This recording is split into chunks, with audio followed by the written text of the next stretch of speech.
Welcome, one and all, to the VLGA Connect Governance Update, brought to you by Hunt and Hunt Lawyers, with me and him. Hello, him. Hello, Chris. How are you? Well, thank you, Stephen Cooper. And what's your week been like? My week's been very busy, except for the day that we'll know as January 26th, which was a bit less busy.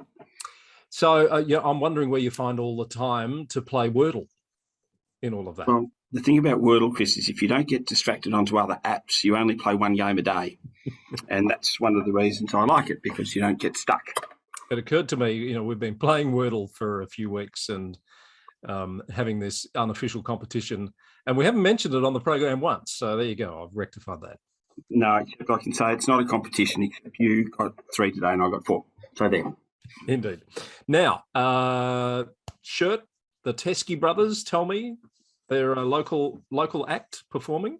Local band originally from Warrandyte, Victoria, Chris, and we were lucky enough to get to the My Music Bowl on Saturday night to see the Teskeys, and actually only one Teskey because the other one had COVID, and Orchestra Victoria on a beautiful Melbourne evening outdoors, and they were terrific. And I was looking at a website the other day that talked to ways that you could support the arts other than going to concerts, and the second thing was buy merch. Right, so there's I your bought a shirt. t-shirt. Yeah. Well, I must admit, I've got, it's time for the hat of the week, a habit of buying merch when I do go to concerts, back in the days when we could go to concerts. So I plucked this one out for my hat of the week. Can you read that? Kenny and Reba, what a class act. In concert, Australian tour, 1998. Unfortunately, only one of them are still with us. Yeah, well, my hat, I'm not going to leave on for too long, Chris, but I'll just shine a light on it. It's a bit grubby, Steve. It's my camping hat, Chris, and it's very useful when you want to shine a light on things. I was going to say it had a light. I was blinded by the light for a moment there, Manfred Man. Yeah, we won't do Springsteen today. All right, so that's the hat of the week. I think that might be our last hat of the week. What do you think? Because it's got to come to an end sometime. I think the hats have run their race. Yeah. All right. Now you're talking about support the arts. If you can't go to the concert, buy the merch. Another one you mentioned to me before we came on is don't listen to them on streaming. Buy the album. Can you still do that? I didn't quite say that. In fact, the weird thing is my kids actually buy vinyl, but they would never buy a CD, which is that right? Quite weird, Chris. And I'm not saying don't stream, but one of the pieces of advice is if you really like the artist, buy the album. Yeah. So, which is a good thing to do. But you want to talk about the streaming services anyway, because you've got a little bee in your bonnet regarding one of them. I do have a bit of bee in my bonnet about Spotify at the moment, and I've been a premium Spotify user for years now. Doesn't mean I don't have a lot of albums and CDs. I do. I have thousands of them, and I'm not exaggerating. I'm not quite ready to go back there. But you might have heard Neil Young has an issue with Spotify, which has an exclusive deal with Joe Rogan, who's, for some reason, the most listened to podcast in the world. 11 million people listen to his rubbish. And Neil Young agrees it's rubbish. And he said, either take it off or take all my music off. And Spotify's just quietly started removing all Neil Young's music from its library. I understand that in the last 24 hours, it's been more than quietly, Chris, that if it's not gone now, it will be any nanosecond. Yeah. So I wonder whether any other artists are going to take a stand on this. And it's about the misinformation, particularly COVID-related misinformation that the Rogan podcast has been spreading. It has seriously made me contemplate whether I want to continue being a paid customer of Spotify, to be honest, Steve. And there are other options out there. Yeah, Chris, we'll come back to culture shortly, but organisations now, there is a client base that expects ethical conduct, and it's really interesting to me in this space that the Facebook, Twitter, particularly post the US election, have been really, insofar as multinationals can be, held to account regarding fact-checking and accuracy of information, and taking steps where there is some doubt about information to put up some sort of a warning. And I think that's the issue here. Spotify doesn't appear to have taken any steps to correct or warn about the information contained in this particular show. Well, I'm a bit concerned, Chris, that my metadata or whatever it is, as of today, will say that I listened to Joe Rogan, which was about 10 seconds of 2 episodes. But I went looking and there is no warning at all about the content. And considering there is a lot of conspiracy and anti-vax kind of material there, that's concerning. First world problem, I guess, but I'm not sure I want them to continue getting my $11. It's really a difficult decision, to be honest. I know it probably shouldn't be, but I've got hundreds of playlists. I'm thinking, how long is it going to take me to replicate them somewhere else? I need to seriously think this through. Moving on. Enough said on that one. You used the word culture while we were talking about that issue. So let's just come back to the local government culture review, which is underway with the discussion paper out there. I asked you before we started recording if you're aware of any councils that are making like formal responses to the discussion paper as yet. I know it's a little bit early. You haven't picked up on any talk about that? Not at the moment, Chris, and I should give a shout out. We've got the VLGA's GAN, Governance Advisory Network, meeting with councillors and officers next Friday. And I've done the agenda and we'll be talking about the culture review. So I'm interested to hear, what the approach is, but also at that meeting on Friday, looking forward to the discussion with members about what the approaches are of the individual councils, because we've certainly got some thoughts. And I know you've been giving some thought to even just the issue of defining what culture is. I think it's a really important topic, Chris. I think that notion of, well, what is it? Because it's not necessarily what an individual experiences. It's also the culture is about the experience of others, how those combined experiences modify the behaviour of others. So I popped a little definition. I kind of butchered some work by Eddy, who I quite like his work from the MIT, but around a definition around assumptions, whether they're agreed or implied. So we don't even necessarily have to name culture for it to be there, but they are learned by the group and drive behaviours. So people coming into a group, and if, you notice it when you're in a new job. How do we behave around here?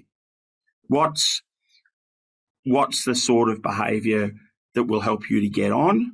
What's the sort of behaviour that is not productive? Now, the issue with those assumptions once adopted is A, they're not always written down, and B, they're not always helpful or functional. So being able to unpack that's really important, and that's why the work around values and behaviours becomes vital for organisations.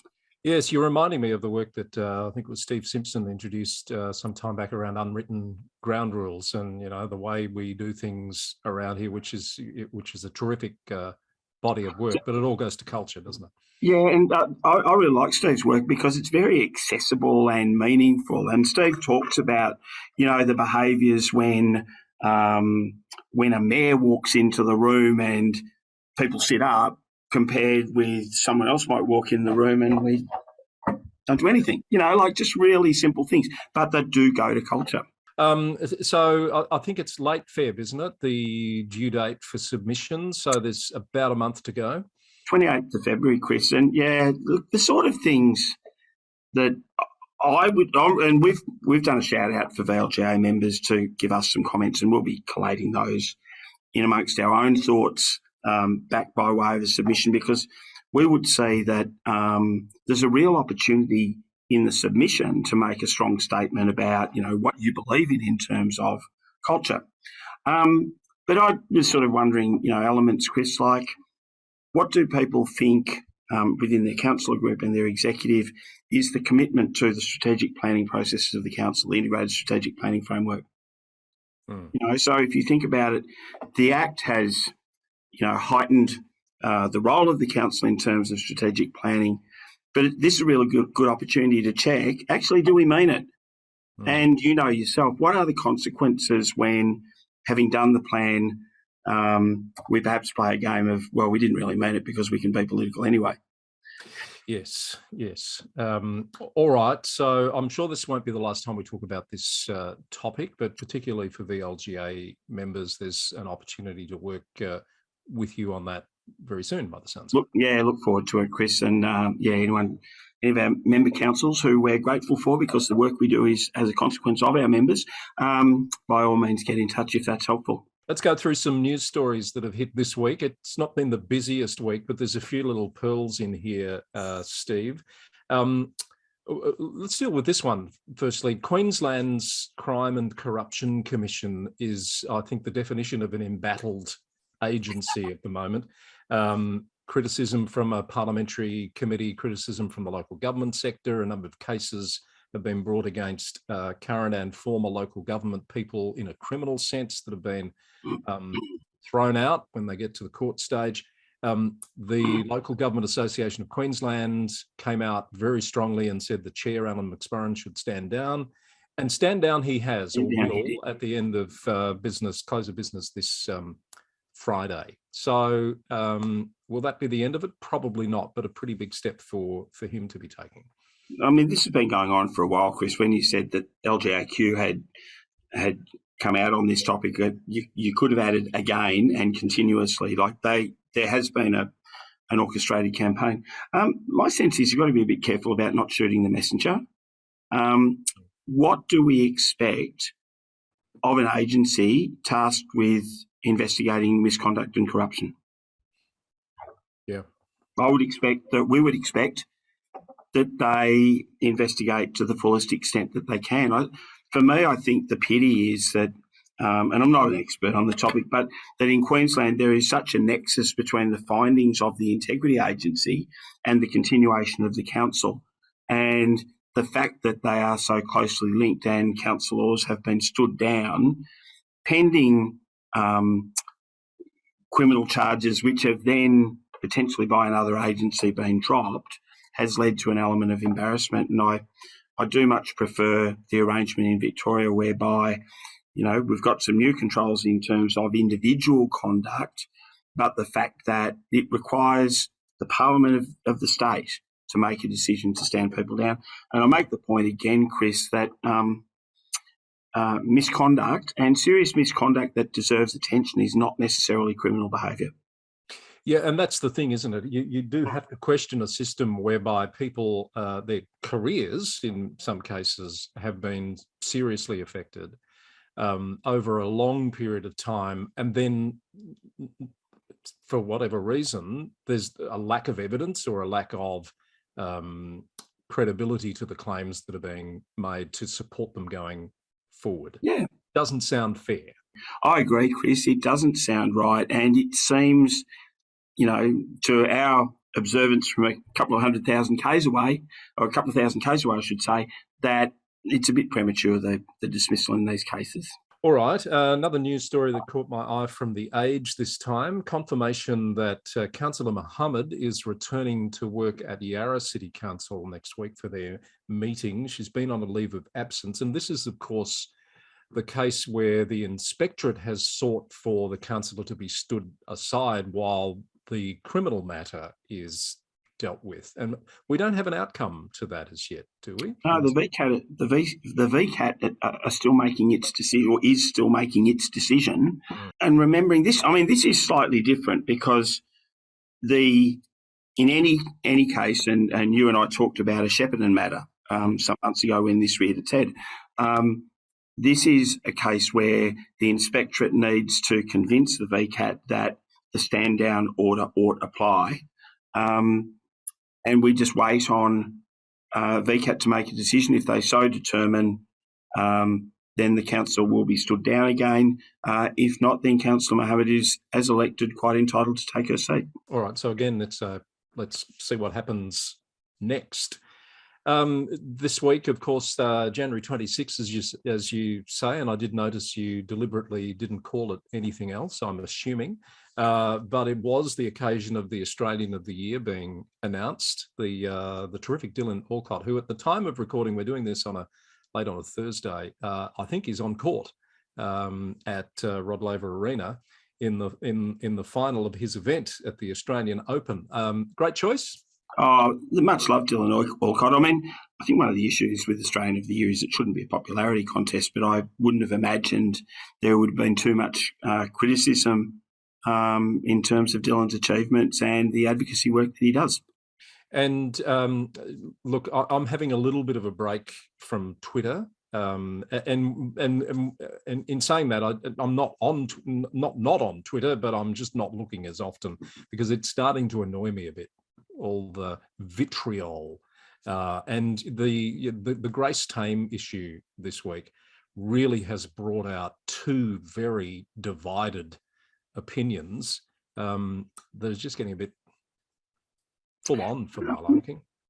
I'll come back to Grace in a minute, Chris. I think I took a bit of a step back on that one as well, and the comments on various forms of social media are there to be seen and judged.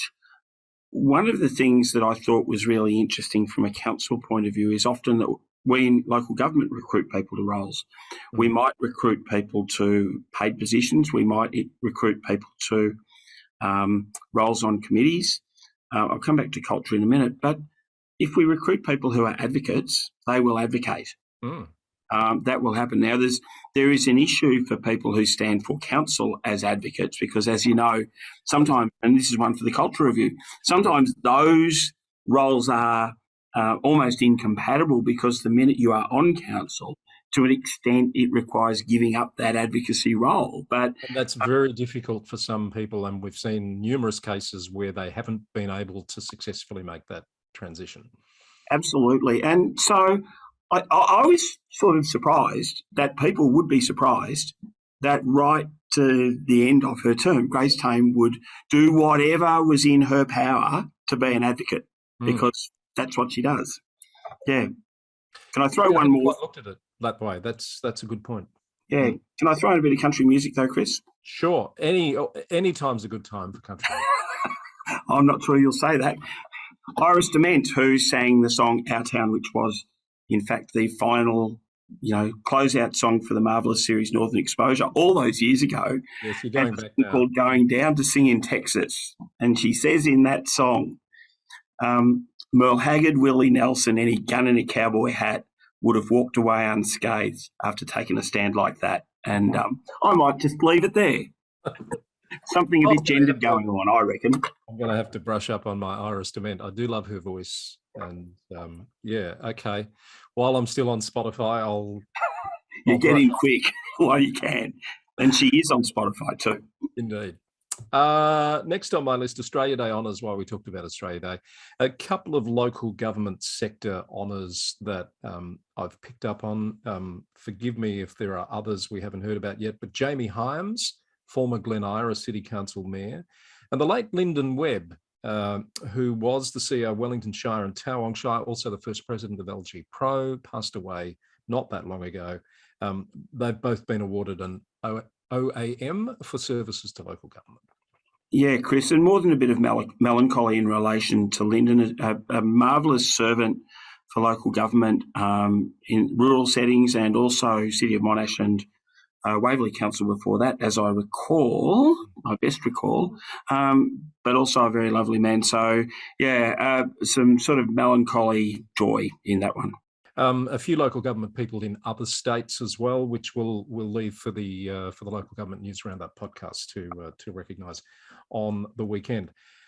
And we might wrap this up pretty soon. Might be a shorter Australia Day week edition this week, Steve, but we've got to talk about what's going on in 10 Downing Street or around 10 Downing Street. Well, our listener might be grateful that we finish early, but I don't think we can not talk about it. Is just the gift that keeps giving, Chris. It is. So the latest is apparently poor old Boris has been ambushed by a cake. Yeah, well, apparently it was a meeting. The story is now going, it was a meeting, a work meeting, and someone brought in a cake and they sang happy birthday, but it wasn't a party. No, and they left. So I can understand that. I can see that happening.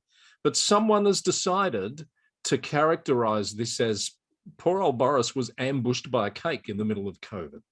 Well, Chris, if it was so innocent, I would just think they never would have commissioned. What was her name? Oh, Sue Gray. Yes. To do a review. Like, if it was so insignificant, any leader with any level of assertiveness would have said, I am not calling an investigation into that. It is nonsense. It's a waste of public money. Now, they didn't do that, and we've got this story that's cropped up weeks later. Yeah. Spare me. And you've got some latest on that, I believe. Oh, the latest is, I can't recall who it was, but one of the government MPs came out and sought to justify it by saying, well, really, we've all sort of mucked up a bit with these COVID restrictions, haven't we? None of us have got clean hands on this. And look, there is an element to be really careful of. We're back to the culture review, Chris. Yes. How do we rationalise our behaviour? Yeah. Is a really big topic. Yeah, very true. And that's where people often get themselves in hot water, because they rationalise it in a way that makes sense to them at the time, but doesn't necessarily pass the front page smell test. No, in the heat of the moment, it's fine. But when someone in the cold light of day is having a look subsequently, maybe not. So are you betting on how long Boris is going to be able to hang on to his position? I've got to confess, I'm surprised he's still there. I think what he has shown is a capacity to hang on, and potentially a capacity to not pay regard to others other than he. So, nothing would surprise, because I'm not sure self-reflection is his strong suit. All right. I think that's probably all we've got for this week, unless you've got something else hiding up your Teskey Brothers sleeve there, Steve. No, sleeve is bad. I think, Chris, our work is done. We'll wrap it up and we'll let everyone get back to more important things. That's the governance update. We've covered a lot of ground as usual. Next week we'll be back without summer series. I think it's time to get back to normal. Oh. Don't you think? In a collared shirt. Look forward to it, Chris. Yes, okay. Thanks, Steve. Have a good one, and we'll talk soon. Cheers, Chris. You too. Steve Cooper, Chief of Staff at the VLGA, and that's your VLGA governance update for this week, the last one for January 2022, all with thanks to Hunt and Hunt Lawyers. We'll see you again soon. Bye for now.